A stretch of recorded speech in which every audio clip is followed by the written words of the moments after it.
welcome to the Big Seance podcast. I'm Patrick Keller of BigSeance.com, and this is a place for an open discussion on all things paranormal, but specifically topics like ghosts and hauntings, paranormal research, spirit communication, psychics and mediums, and life after death.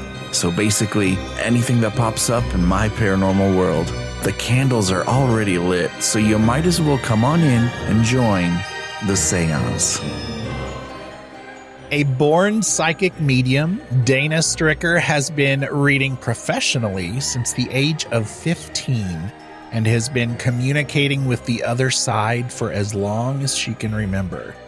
Known for her candid approach, Dana's readings, while both uncharacteristic and unpredictable, have been revered, endorsed, and validated on every professional level.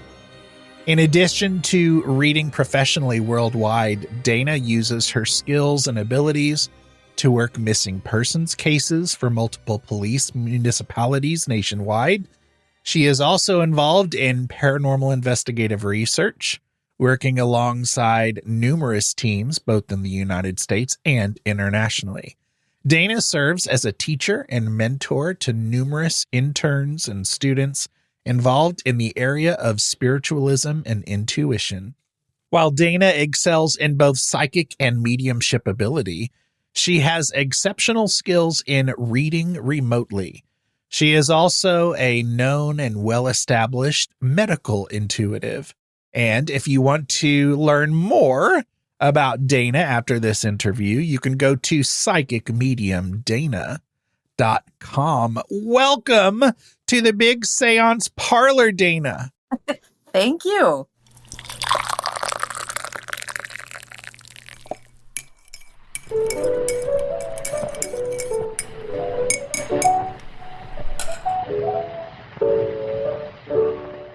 I'm so excited to talk to you. We met each other at Amy Bruni's event at Belvoir Winery a couple of years ago. Yep. And, you know, we have a lot of mutual friends in the paranormal space, including, you know, the nerdy Mr. Chip Coffey. And I'm not calling him nerdy. Oh. You can call him nerdy. Oh, okay. Yeah, because you're afraid of him because we've both found ourselves on the other end of his Photoshop fun. Oh, So, you have as well? Yes. Okay, I'm not alone in that battle, I see. Yes. He's very crafty. Yeah. So after that event and after I started noticing our mutual friendships, I did not realize when we met that you were a psychic medium. And so I, started following you, and I am now regretting that, I didn't shove a microphone in your face at Belvoir and interview you then. It's really funny that you say that because, as you said, I've been doing this since I was 15. My dad was like, keep it on the down low back then, obviously in the 80s and stuff. So I never, when I went on Strange Escapes, nobody knew it's like going to somebody else's party and expecting to get the presents. I'm there as a person. I'm not there to look at me. So yeah, I kind of went on undercover there for quite a while until it was actually Chip that exposed me on a cruise to a crowd. But yeah, so I don't know. I think of those things more as vacations. I don't go there to do anything much more than have things happen to me when I follow Patrick Keller around. We'll talk about that later. Kind of along those same lines, I was very lucky to have been given the opportunity to fill in. It was, filling in for the Newkirks at that event. Yep. And, I will probably never have an opportunity like that. Never say never. I thought you were great. I thought you were absolutely great.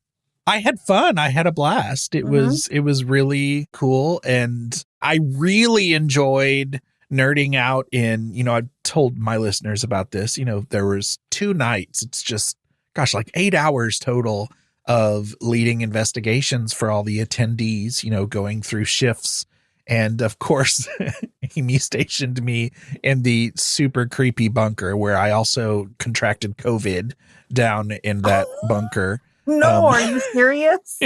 That's right, you did. Yeah.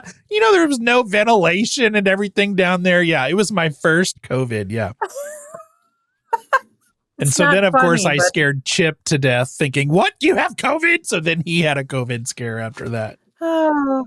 That was the most fun of that weekend for me, and meeting all the people down there. And you were talking to me earlier before we hit record that you're a little upset with me about that investigation down. I wasn't sure if you were down there for those investigations or not, but you were. I was, yeah. My son and I were in the bunker with our host here. And I think that, wasn't it something about the children used to play in there? They used to go in there and play when it was an orphanage or something. Wasn't that part of That's what they say. They would hide out down there sometimes. So over the years, people have reported children's spirits or being touched or what have you in this bunker. So I'm in there with my son and a whole crowd of people, and Patrick is leading the group and being a teacher or former teacher, whatever. Anybody that's here, I'm going to have people raise their hands. And if the people raise their hands, then you guys can come and touch them. But don't touch them if they don't raise their hands, much like you would talk to a class of smaller children. So me, I'm on vacation. You come touch me. Come on, thinking whatever, probably not going to happen. And I didn't feel anything. I think a couple other people did when I was in there, but not me. We left for the night, went back to the hotel. I think that was the last night of the event. And I got up in the morning and took a shower, and I'm standing in the shower and I look down and I have perfect handprints all over the top part of my thighs, little kid handprints. And I have pictures of this. And you said that it was like they were burned into the skin. It was like they were bruised, but there was you'll see it when I send you those pictures. Yeah. But it was like the entire palm. It wasn't just like how it would look if you were grabbed like this. It would be like if you were grabbed like that, but it included it almost looks like a palm print. Wow. So that way, as opposed to like a bruise, but it was definitely bruised tissue. Yeah. It was kind of like a burned bruising thing. And as they healed, they became more apparent. And they were up and down. I mean, it was just crazy. And I'm like, oh, what is this? Because I didn't feel it when I was in there. And everybody's like, oh, did a dog jump on you? I'm like, does that look like a dog's paw to you? With long fingers and a palm?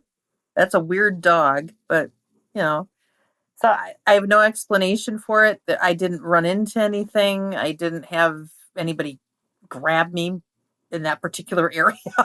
So it wasn't like anything. I don't know. That was the only explanation, is when I said, yeah, go ahead and touch me. They went ahead and touched me. Then it showed up the next day. It was pretty crazy. And they took forever to go away. I think I had them for about 3 weeks before they were finally gone. That's crazy to find this out years later. 2 years later, 2.5, something like that. Yeah. My sister has had a similar experience. And also, a few years before that event, I was in that same bunker and had, I raised my hand to be touched because I was welcoming it. And it's one of the only times where I was touched right then and there. And so I always remember that. So crazy stuff going on in that bunker, man. So I think the lesson here is, if you go to Belvoir Winery and go on the ghost tour, if you don't want to be touched or bruised, don't raise your hand in the bunker when they ask, because I think you may have a good chance of having that happen. It was pretty crazy, though. And I have used that in several talks that I've done since it happened. Like I said, I may have said your name, but don't sue me because I was bragging about you. No, I'm kidding. It was just nuts to me that, after all these years of doing stuff like that, I think when I started investigating, as it were, powder trap years before there was gizmos and stuff like that out. I've been bruised before, but not like that. That was crazy. So thank you Thank you very much. Yeah, and strangely comforting that you said it wasn't painful, No, right? not at all. Yeah. And it looked like it would be horribly painful. I mean, not that all events like that. I mean, I'm sure people have had different experiences that could have been painful Sure. but so many people would have that experience and go right to demonic. It's a demon. No, it was very obviously people handprints, small, translates to me, child. Where was I the night before? I'm the one that raised my hand. Yeah. That doesn't spell demonic to me. So Yeah. Cool place. yeah, it is a cool place. We should also, as I'm following you on social media, and I've heard other people talk about this too, I have never followed anyone who has the best and most planned out and thorough funny memes on social media. What a thing to be known for. Yes, you are the meme queen. How many people do you have like me that are your like suppliers? Like every time I find a really good one, I'll message you and be like, here you go. Oh my gosh, here it is. You're a good one. I've got a couple people that will send them to me, but I think when this all started is when I was sick about 7 years ago. I was pretty much bedridden for like a year and a half. What else was I going to do? And so I was like, always like, oh, that's funny. I'll save that one. That's funny. I'll save that one. And then I think I just got into a rhythm with it. I'm talking like this is a job. And it's so not, but it's a side gig. It's a little thing I do on the side. Yeah. And I don't know. And some of the ones that I find are just so funny. I can't not post them. Some of them I shouldn't be posting. I try to stay away from politics because I know where my head's at, but I don't want people fighting on my page. So you'll very rarely see anything political because I don't want that because it's supposed to be funny. But it's a lovely curation of memes. So if you want to go find some good ones, follow Dana because she has the best ones. The curious thing is some of the pages that I've stolen from over the years, because let's face it, I'm a pirate. Well, we all are. I'm not making any of these. Right. Are actually stealing them from me now. Oh. Which is interesting. So I'm like, yeah, I can't really say anything since I've stolen about 3,000 from your wall, but whatever. Well, it means you've made it. You've truly made it now. Who knew back in high school that I'd reach the stage? You love me. You really love me. Yes, yes. I have a very good sense of humor, and I think humor is very important right now in the world. And so I just keep doing it. Some of my relatives are like, oh my God. Oh no, it's needed and it comes through. It comes through. Good. But yeah, you are a supplier. So tell us about the Soulstice Sisters. The Soulstice Sisters, that is a group that I think we started about 4 years ago. It's myself and 2 Reiki masters. We work together. We travel around and do different events. Kathy Feketik, her and her husband actually run the paranormal program at the Ohio State Reformatory. So the parapsychon event and stuff, that's her baby. She's been a Reiki master for quite a while. She's training in shamanism right now. So she does a lot of hands-on, the body work type stuff like that, energy work. Khristina is a green witch, which she does a lot of teas, tinctures, that sort of thing. She's also blind, so she does all of this. Mm. She's amazing. And she's also a Reiki master. And then there's me. Ta-da! I am not a Reiki master. But we do a thing called the Triple Goddess, which utilizes all 3 of us. It's a very dramatic name, but it's a pretty dramatic process. When I look at people during readings, I see, and this has been since I was a little tiny kid, if somebody's got something going on in a part of the body or an area of the body, it kind of looks like when you hold a flashlight behind your hand and that glow, that weird glow, and it doesn't glow like, that's the best way I can to describe it to somebody else. I'm drawn to those areas. So I kind of know there's something happening there, or there's, whatever. Well, being Reiki masters, they will work to try to move that energy out. So it's a very involved thing. But we do all kinds of different things. When we do stuff, like when we do events, we also split off. So they do their specialties. I do readings, and then we come together to do the triple goddess. So yeah, that's a lot of fun. All three of us have a pretty good sense of humor. We do have Christina's guide dog, Apollo, who's our mascot. Cool. German Shepherd. So he comes along for the ride, and he has been on investigations because we also investigate a lot of times during those events. So it's just kind of like a little traveling band of gypsy women, if you want, we just do it mostly for fun, but we take what we do very seriously in our own modalities. So to put them together is pretty cool. So we're just kind of starting to branch out a little bit more, doing more things. I think the next thing will be at Ohio State Reformatory for the Parapsychon in May. Kathy is working that, obviously, since that's her event, but Khristina and I will be there. And I'm the only psychic medium that gets to read inside one of the jail cells. So I'm offering cell service. Ba-dum-bumps. This is my third year of doing that. It's pretty fun, though, because it's happened the last 2 years, so I'm going to see if it happens again this year. It's the same cell. And both the first year I was there, the last person I read, part of my hair was taken, one of my curls was taken up over the top of my head and let go. And the client was like, and I felt it. I'm like, did you just see my hair move? And she was like, yes. And then it felt like somebody grabbed my calf from the back. So like my back where the chair is, because the room has been gutted. So there's only like a table in there, where the bunks were is ripped out. There's no bunks or anything like that. But my back is right where if somebody was on that bottom bunk, if they reached out, they could squeeze my calf. That's kind of what it gave me in my head. And I thought, that's my cue to get the heck out of his cell because I've been in here all weekend.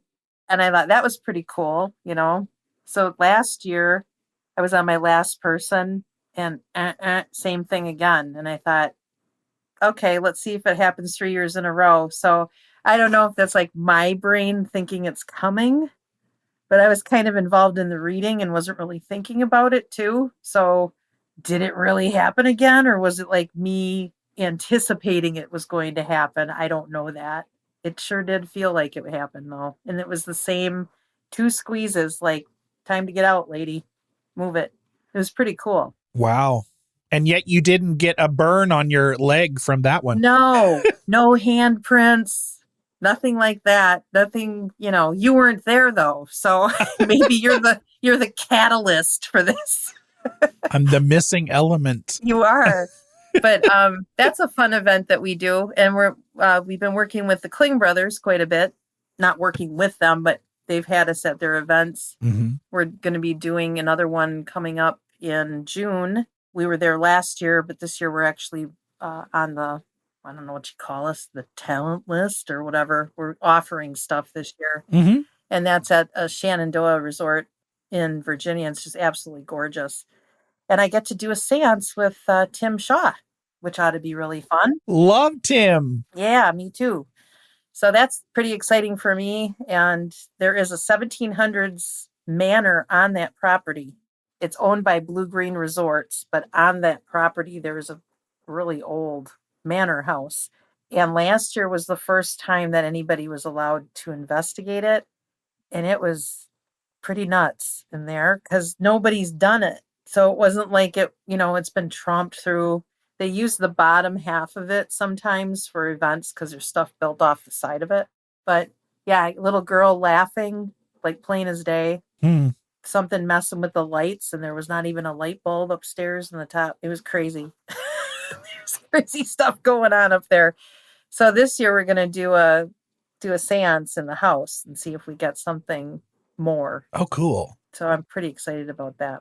Plus, it's a great opportunity because I think a place once a lot of people have gone through it and I'm sure other people have talked about this, but it seems like it loses something or it gains things that wouldn't have been there initially. Does that make sense? Yeah, like I often use the joke, people think that Elvis is at every location around his home, and people think that Abraham Lincoln is a ghost in like 50 places. And it's like by the time we've all inserted ourselves into all of these locations and our interests, and, you know, it's so much more, it can't possibly, like, who's to say that people now, since the craze of the paranormal has been here for, you know, like, I mean, there's been many paranormal crazes, but, you know, the last 20 years, you know, all these events and all these locations, who's to say that somebody doesn't love a location so much that when they pass away, they want to hang there? They go back there. You know, and so who's to say you're not picking up one of them instead of the person who was in that jail cell, or Elvis, or whatever? Or if you read an article before you go to that place and you're really into this experience that somebody else had, and you go to the room that happened to the person in, you're anticipating that happening to you, I think. Yeah. Does that cause different activity to happen too? Because, you know, it's all here. It's all our perception of what's here. It's just interesting to me. But that's what's exciting about this place, is because there isn't any of that. Yeah. So what we're getting is never really been tapped before. So I'm pretty excited about it. It's a pretty good opportunity because there's not a lot of places left Right. that haven't been heavily trafficked. I mean, we were there last year, but that's it, you know? Right. Let's go back. You have, like you said, you have been working since you were 15 as a working psychic medium. And I believe you started with tarot. And I would love for the listeners to learn, you know, like, what are your clairs and how do you work and all of that? Well, I was born weird. So I have very clear memories from like when I shouldn't have clear memory. So we're talking like I was still in a diaper, and I have a very clear recall of me playing jail in my crib. Now I was sitting up at this point. I remember I had my legs through the slats of the crib or whatever you call them, and I was shaking it and I was laughing hysterically like, this is hilarious. I'm in jail. Ah, ha, ha, ha. Yeah, it's like 1969 or 70 maybe when I'm doing this. Wasn't exposed to a lot of TV back then. I don't know why I knew that. You know, maybe I did see it somewhere and I retained it that young. Maybe I didn't. I remember the very first song that I heard, and I remember it was the first song I ever heard that I attached words to the lyric to, like, I figured out they were telling me a story. And I remember being like, oh, wow, that's what that's about. And it was Seals and Crofts' Summer Breeze. And I think that was, I don't remember what year it was. I think I looked it up once and it was like 74. So what was I, 4 or 5 years old, something like that. But like weird, really clear, like I remember it like it would just happen yesterday.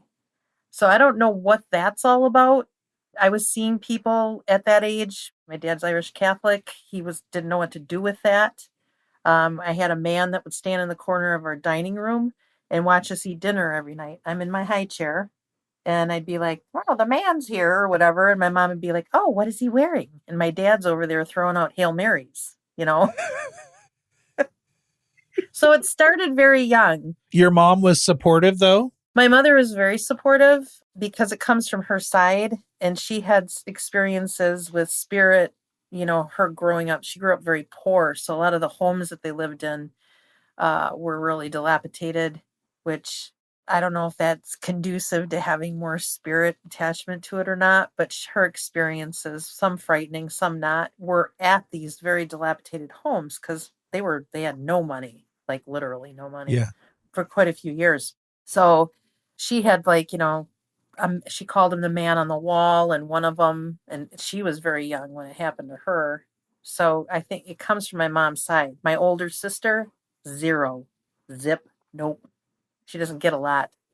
She's more of the animal whisperer than she is people. But yeah, so it started with that. I think when I was I got tarot cards at some point.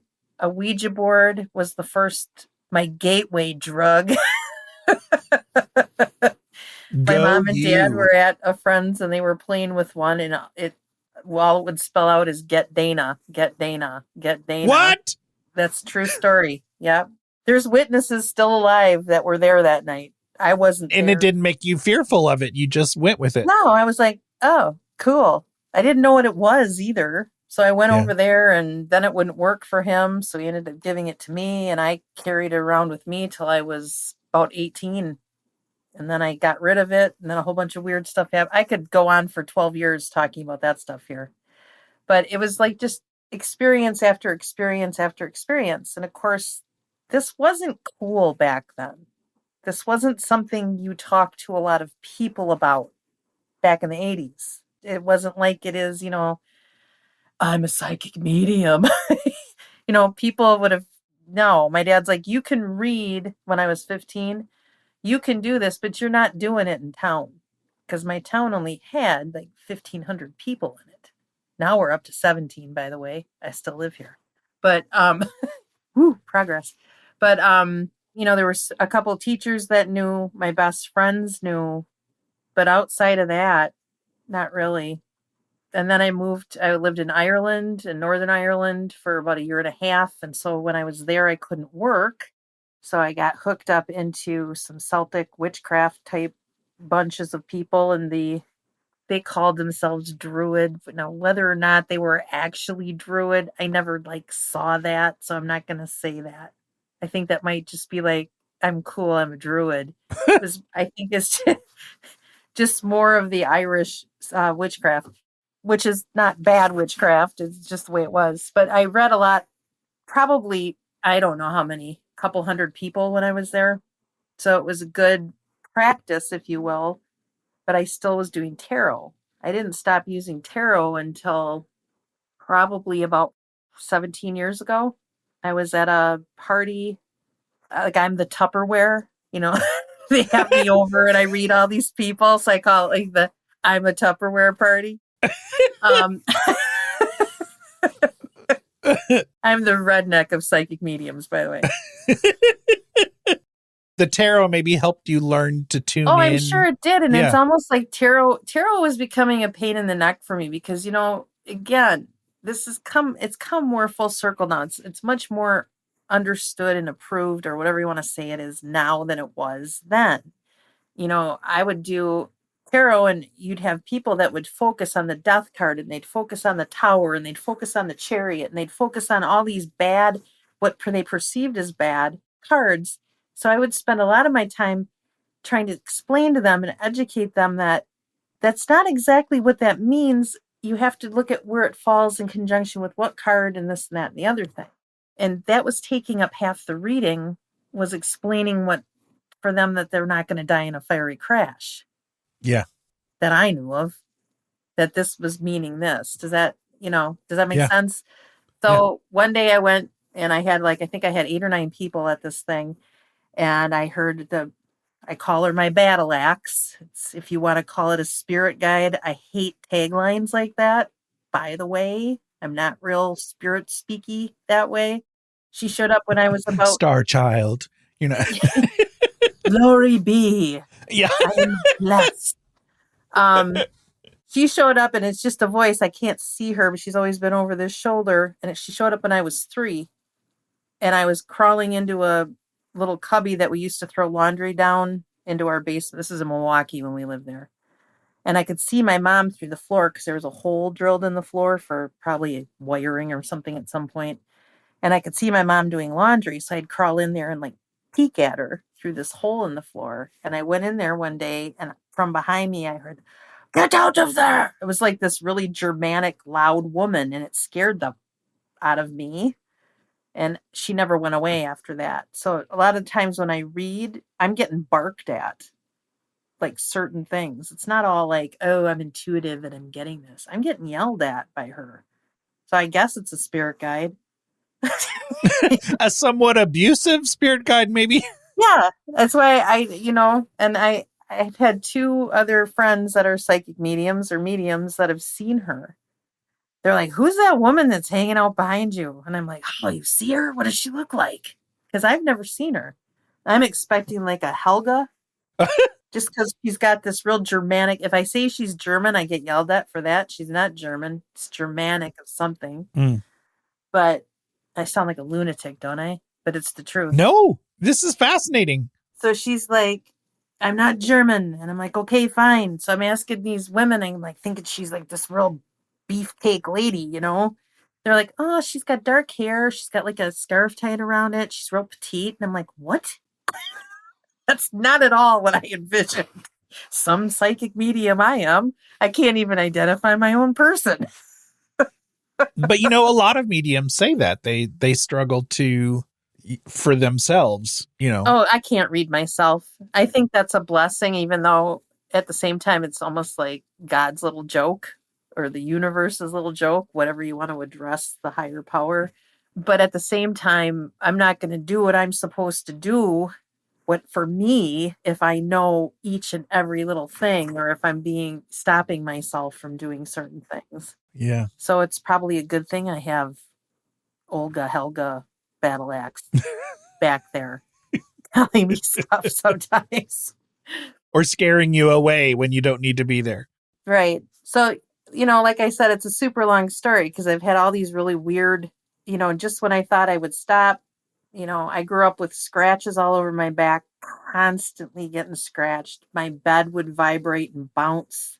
It had night terrors. I could hear a big band playing in our living room at the other house we owned in this town that I live in now. And my dad would just go nuts because I was an insomniac because I kept hearing all of these things. I could hear furniture being moved.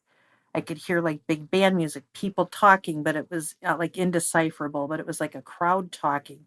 Well, I lived in a little ranch house in a little tiny town. The house was built in the 70s. It wasn't an old house.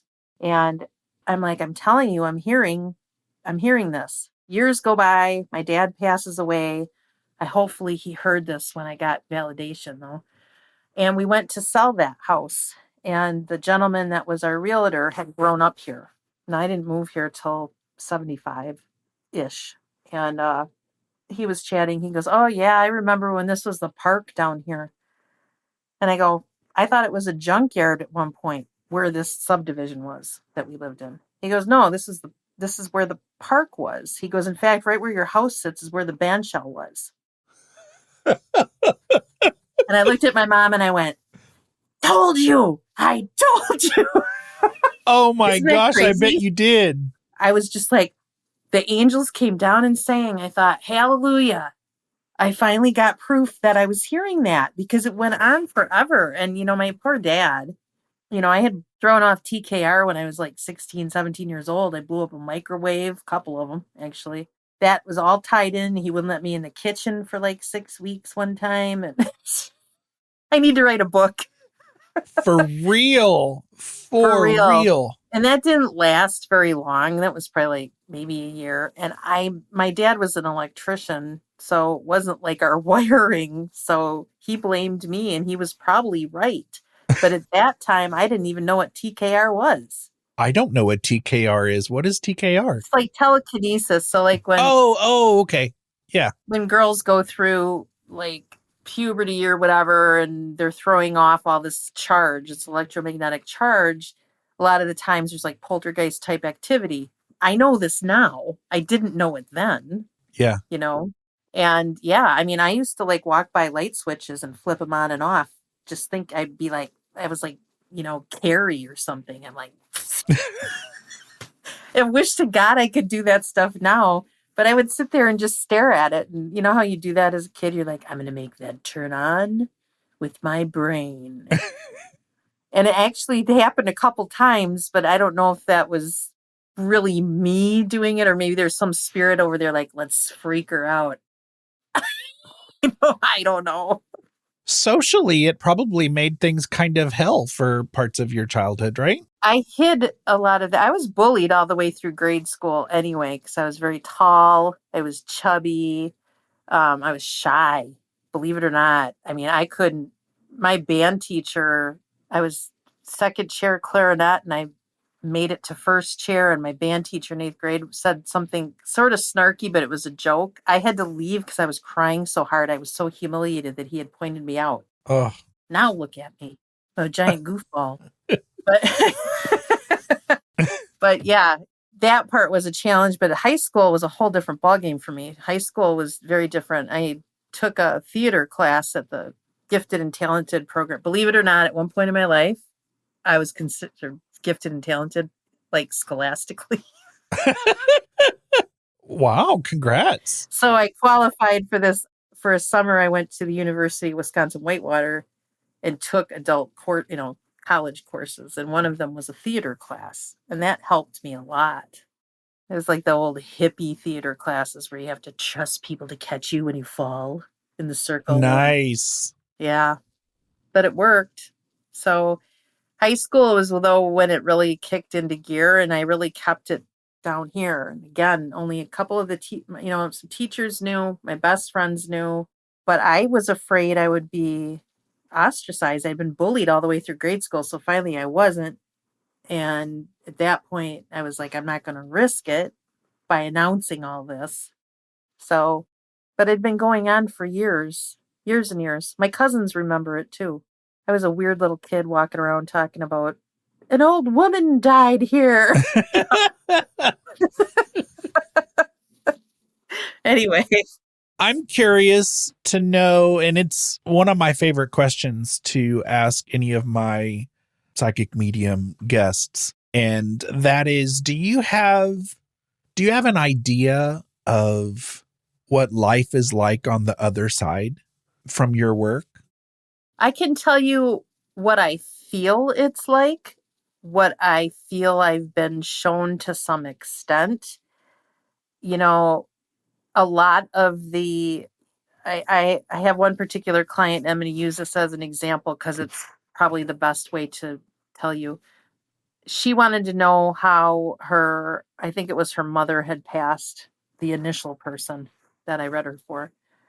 And I got her mom in, but her mom didn't show up like in the room. She didn't like show up physically in my office. She was like showing me a place where she was.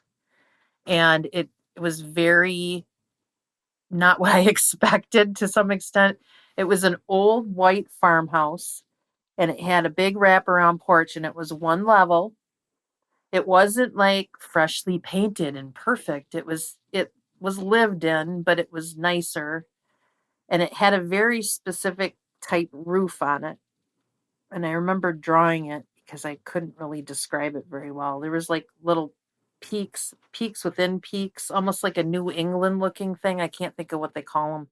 And it was like a farm or whatever. And I saw these people sitting out on the front porch. And so I'm telling this woman, I said, well, she's showing me this house. She's sitting, she's pointing out there's people on this porch.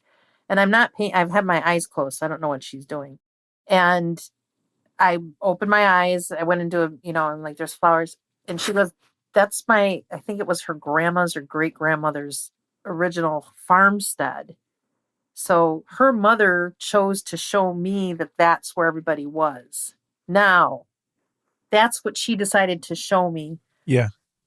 I'm hoping that's what this lady sees when she passes.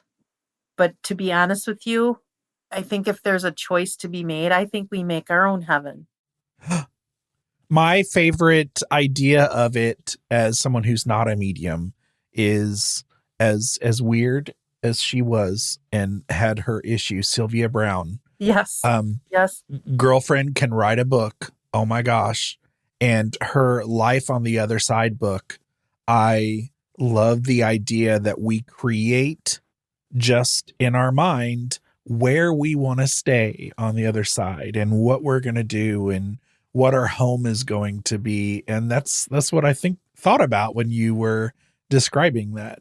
Well, you always hear, I worked with and talked to a lot of hospice nurses, and across the board, pretty much, people are always, okay, we won't say always, 7 out of 10 times, the people that are passing away are reaching up. Mm. That's like one of the last things they do is they're reaching up toward the ceiling or they're looking up towards something. which is likely, and they're talking to people that have been gone for years and saying people are coming to get them to take them. Mm-hmm. That in itself is comforting. But to me, this, especially with that lady in that house, because that house was they were so specific showing me that house, giving me the details of that house so I could share it with this daughter. That was so important to her that it made me feel like we might come and get you, but we're taking you home to here. This is where we all are. Whether or not, I've not been there. I don't remember being there, you know. I also believe in reincarnation. So do we go there in the in-between and then decide from there what's going on, or have it decided for us? That I can't say. But I'd like to believe that there's a part of us that already knows what our heaven is. We just don't remember it while we're here until maybe we get to that point. So it's more familiar when we get back. Yeah, these are the questions I can, think about all day long, and it's so fascinating to me. Well, the thing about death is that everybody's going to do it. Nobody gets out of here alive. We're all going to have that same shared experience. It might not be in the same fashion, but at the end of the day, we're all going somewhere. And man, if I get to go back to my grandma's house, that's fine. Right? Yeah. I'm very nostalgic, especially when it comes to smells, and my family and my parents and my grandma, for sure. My Bama, my listeners will know my Bama, were really good about making holiday experiences special. And oh my God. And I had as close as you can get to the perfect childhood. Like, really, people should hate me. Like, it was so cheesy, fabulous, right? People And so hate you. You're lucky. so many people don't think about that, as their childhood. But, yeah, I would go back to those spaces on the other side in a second. I would. Absolutely. Absolutely. I mean, that's good for you that you do have that experience. I also pretty much have that experience with, of course, in mine, there's some stuff sprinkled in there that's really weird that happened because of me. But like, as far as my relatives and stuff and camping, I think I'd probably go back to the camping. So if you're looking for me up there, go to the campground. Walk into the woods and go, Dana! The spiritual campground. The witch of the woods out there roasting a marshmallow somewhere. That's awesome. Now you have talked about, in other interviews I've heard, but also today you've talked about being witchy. Yep. In what ways are you witchy? Well, technically I am a witch. I mean, I think that term has been really popularized. Like when I started seeing things like over COVID about not only can you take 2 classes and be a psychic medium certified, you can also be a witch by listening to this pre-taped thing and doing what we say. A little taken aback by that. I think it went a little bit mainstream and not necessarily in the good direction. Especially with Instagram and content creators. Yeah. Yeah. And I shouldn't say this, but as a joke, sometimes my son will see certain things and he'll come up, he goes, "Hey mom, check out Wikipedia." Which Yep. means somebody looked something up and then put it as their own. But mine started, I guess, okay, so it depends who you talk to. So like a natural witch, like this is just something that came very natural to me. I was a young kid. I was calling the crows. I didn't know that was considered a witchy thing. And some people do it and they aren't witches. But I'm just saying, why did I even have that idea? I don't know why. I was doing ceremonies. I was doing stuff outside with nature and building little altars. I mean, my whole childhood. I never thought of it as witchcraft then. It's very much witchy. Yeah. And then all of the things that were happening to me as well, as far as, the little ghost girl that would walk through my room and I was smelling flowers and then there she would be, and the visions of certain things and stuff like that. That's not really witchy. That's more psychic medium, but it ties into that. especially back before they had a definition of this the way they do now. I was fortunate enough to study with a Wicca high priestess in Blue Mound, Wisconsin for a brief amount of time until I couldn't go the whole Wicca way. I just couldn't do it.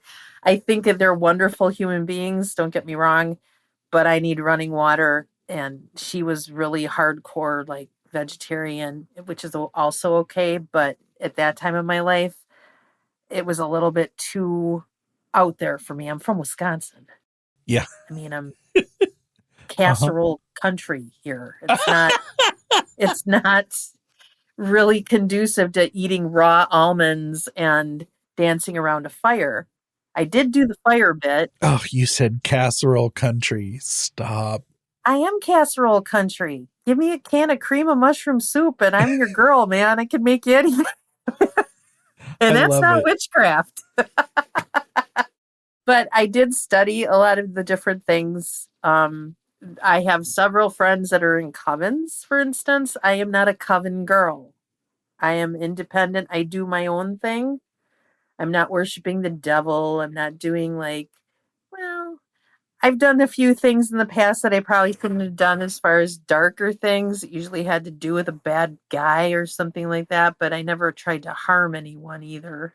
It was more like give him BO or whatever, But as the course of the years, I do have my rituals that I do. I do practice witchcraft, but it's my witchcraft. It's not like so-and-so's, or I'm not following this particular brand of witchcraft. I'm not like walking around wearing black all the time. Well, except for today. Right. I'm not selling an aesthetic. This is my life. And I think that's the difference for me. So I get a little bit of an attitude sometimes when I see people pushing their maybe brand of witchcraft on people, because it's just like any other religion. It's a very individual experience. And I think you need to make it yours, very much like psychic mediumship. Yeah. There is no cookie cutter method to this. You can go to the fancy schools. That's great. I think that's what really makes you a witch, is your genuineness and the fact that you're not bending to anyone else's version of what it is, and you're just doing what you know. I just think that it would not be prudent of me to sit here and tell anybody how to practice, because that's none of my business. What works for you is not going to work for me, And the people I hung out with in Ireland, they're very natural. Some of the stuff that they did was so really fascinating to watch. And, they have a lot of fairy type stuff that ties in with theirs, and a lot of the nature spirits and stuff like that. Absolutely fascinating. I had a fairy ring grown out in my yard. It was probably more just like a group of mushrooms, but it was in a ring. And I'm like, don't touch that. Don't mow it. Don't move it. Because I had learned, even though I might not ever see a fairy myself, I'm not going to say they're not real, because I'll tell you, my friends in Ireland know they are. And I'm more inclined to believe what they've grown up with and seen. I'm not going to say they don't exist. I'm not going to say anything doesn't exist. Right. But yeah, that's me. So yeah, I guess I do kind of skate around the witch tag, especially nowadays, because I think, like we were talking before, I think that that's just become a really mainstream thing to say you are. But I don't necessarily see it in practice. So you can say you're something, but not practice that. And that's more of that aesthetic thing. Like, if I add that to my resume, that makes me look cooler or whatever. And I just don't find it, it's offensive to me almost, in a way. I sound like Polly Purebred, but you know what I'm saying. No, I totally get People can do what they want to do, just don't harm anybody. And I think that's the biggest lesson in witchcraft anyway. Do what ye will, but harm ye none, right? Do what you want. I totally get it, and I think the listeners will understand that too. I have a question that I think would be a really good question to ask you. And in a way, you've been answering this question, throughout this whole interview. But what advice would you give a young person, maybe a teenager, who, like you did, is growing up with these abilities and, maybe struggling with knowing where to go to for support, or maybe they don't have, like your mother, for example, maybe they don't have someone to support them or to learn to just be, Mm-hmm. If it's a younger person, kid wise, or like teenager even wise, and I'm not just saying this because I adore the man, but I always refer them, I have them read Chip Coffey's Growing Up Psychic, because that's a good, honest resource. I think from my experience reading that book and the way that he talks about his experience, that's it. That's a good resource to start with. If you have the opportunity or you have someone in your family that does believe at least in things like that, that's where I would start. I wouldn't, and again, this is all falling into a different era too, If you're going to spend money, there are some very credible teachers that do online classes. And when I said before, there's a ton of them out there, right? Vet your teachers, vet your psychic mediums. Make sure you know who these people are before you're dumping $300, $500, $700 into somebody you've never heard of, or making big claims. And, if anybody wants to, they can send me an email and I can share with them people that I know are legit people that do instruct that stuff. I have taught classes. I would never call myself like a Tim Shaw because I am not a graduate. I am not as studied as he is. He's a mentor. That man is amazing. Mm-hmm. I would never, ever call myself that. I do stuff more practical, like, hey, this is how you utilize it. Is your gut instinct is psychic ability. Everybody's psychic, everybody across the board. If we didn't have that gut instinct, we wouldn't be here as a race. Even cave people had it. Do not leave the cave. The pterodactyl will be here. I can feel it. I know that sounds ridiculous, but at the same time, they had to have an inkling they needed to stay away from something. That's not changed. Follow your gut. If something doesn't feel right, don't do it. It's very practical. It's very, very practical when it comes down to it. The problem is we've been told for so many years that it's wrong that people are afraid of it when it happens to them. And it's actually a gift from God or the universe. Again, we're not going to define that because somebody will get offended, but you all understand what I'm saying. That's there to help you live this life to the best of your ability, not there to hurt you in any respect. That's just my opinion. I think everybody's psychic medium. I think it's to what degree. And it's like a muscle. The more you use it, the stronger it gets. So obviously, I read 7 days a week. My psychic brain's going to be a little bit stronger than somebody that never does it. That doesn't make me better. It just means I work out more. That's all. Does that make... Do I sound like No. I'm polypurebred. I'm an angel. But... No, it's fabulous. It's fabulous. And I know, because I've had people reach out to me, I know that when I've asked that question to different people, it will connect to different listeners and help them. So I'm hoping that does help someone by hearing that. So final thoughts. And in this last thing, you can wrap up you have talked about some of the future events that are coming up for you. Yes. And I can include those in the show notes. But any final thoughts on where people can find you? We've already mentioned your website, psychicmediumdana.com, but people can also look for you on Facebook for sure. I know that. Oh, they can for their meme supplies. Yes, they can. I feel like a car salesman. Dana. Come to Dana's meme. For all your social media meme needs. Yes, that's right. Here I am. I'm a multi-entertainment factory right here.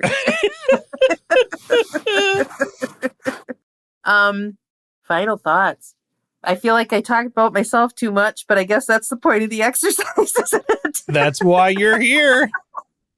No, I just think it's really important. I'm glad I talked about the witchcraft part of it, because I think a lot of people hear that and they automatically go to this idea of it. Now it's better than it used to be, but I see people all the time, even like in Walmart. I walk into Walmart and I see this gaggle of teenage girls that are like pentagrams and like Yeah. the whole shooting match. And I'm like, okay, I get it. You know, if that's how they want to express themselves, I mean, that's fine. But are you really practicing it, or are you just like walk around with a pentagram on your forehead? Because you got to walk the walk. You can't just try not to do that. Try not to give it a bad name. Yeah. So I'm glad you brought that up. Well, good. Now I won't have to hex you. And give me BO That's for right. the rest of the day. I'm afraid I probably did a little more damage than that, or tried to at some point, but I think that's part of the natural progression when you're an independent. Once you get a little payback, you understand the universe a whole lot better. Like, oh no. Oh, that's funny. It's coming at me tenfold, man. So Well, Dana, you totally rock. It is a pleasure to follow you, and thank you. It was really fun. yeah, and to have met you, and that's what makes, going to, I don't go to as many events as I need to, but I've got more time to do that now, but that's what makes it cool when you can meet people like you. You do have more time. There's a big one coming up by you. Yeah, the Giants. Missouri Paracon. Yeah, Yeah, it's huge. I will be there. Are you going to? I will be there with the table. Yes. Excellent. I don't know if I'm going yet, but I know a lot of people involved in it. So that's kind of cool. And I was like, holy, that's a big one. Yeah, it's very kind of looks like the Michigan Paracon, with the people involved. Yes, it does. It almost exactly, doesn't it? Yeah. Yeah. I love it because that's always been a big complaint, is that there's never anything when you're seriously landlocked here in Missouri, and you have some cool things around you, but I mean, there's not a ton of big things in the center. They've got things on both coasts, and it's like, come on, do something here. I know they're begging for stuff out by, and this makes me kind of laugh. I know there's one event out in Utah. I can't believe the Mormon population's really into the paranormal, but there are people that live there that aren't. But there's a couple places out west that really don't get any action either. So it's not just the middle of the country. Okay. Even the Bible Belt is getting some paranormal action there. I know some unique paranormal action. Yeah. That's all I will say. Yes. Well, you rock. Thank you. Thank you very much. It was fun. Very fun. Woo! For show notes, including links to anything we may have mentioned in this episode, visit bigseance.com. And you can continue the discussion and hang out with a great community of paranerds by joining us in the Big Seance Parlor on Facebook. Want to hear your voice in a future episode? Go to bigseance.com/feedback to learn how. Thank you so much for listening.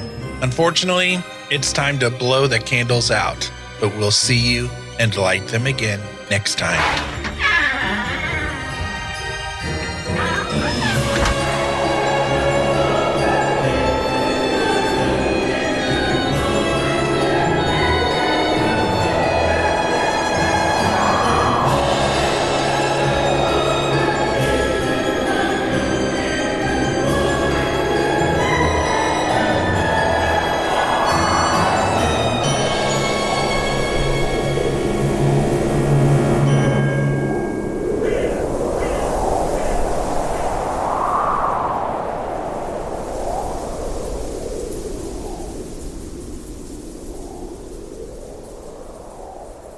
Thank you to the following super paranerds who support this show at patreon.com/big seance.